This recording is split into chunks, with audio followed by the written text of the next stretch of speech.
दिवाळी पाडवा साजरा करण्याची पद्धत. दिवाळीच्या अमावस्येनंतर कार्तिक शुद्ध प्रतिपदेला पाडवा साजरा होतो.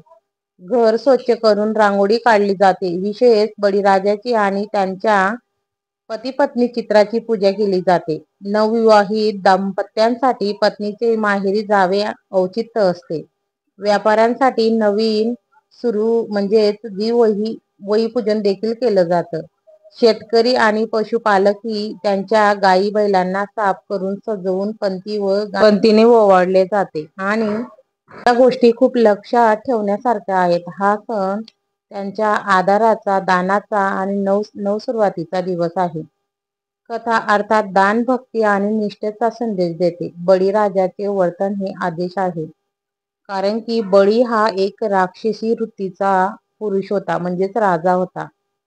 आणि पण तो खूप दानशूर देखील होता आणि त्याच्यामुळं देवी देवतांना आणि प्रजेला त्रास होत होता. तेव्हा विष्णुदेवाने एक वामन अवतार घेतला आणि त्यांनी बळीराजाकडं 3 पद जमीन मागितली.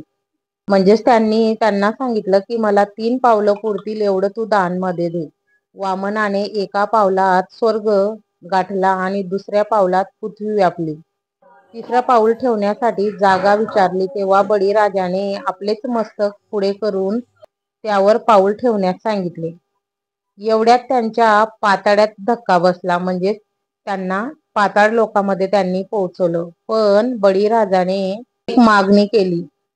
वर्षातून 1 दिवस ते पृथ्वीवर येऊ शकतील. त्या दिवसालाच बलिप्रतिपदा असे म्हणतात. म्हणून या दिवशी इडापिडा टळू दे आणि बळीचे राज्य येऊ दे अशी प्रार्थना केली जाते. आपल्याला देखील आपल्या नवऱ्याचं औक्षण म्हणजेच एक कणकाचा दिवा करायचा आणि 2 मुटके करून त्यांचं पाय धुवून त्यांच्या चरणाचं तीर्थ देखील आपल्याला घ्यायचं असतं. तुम्हाला शक्य असल्यास तुम्ही घ्या.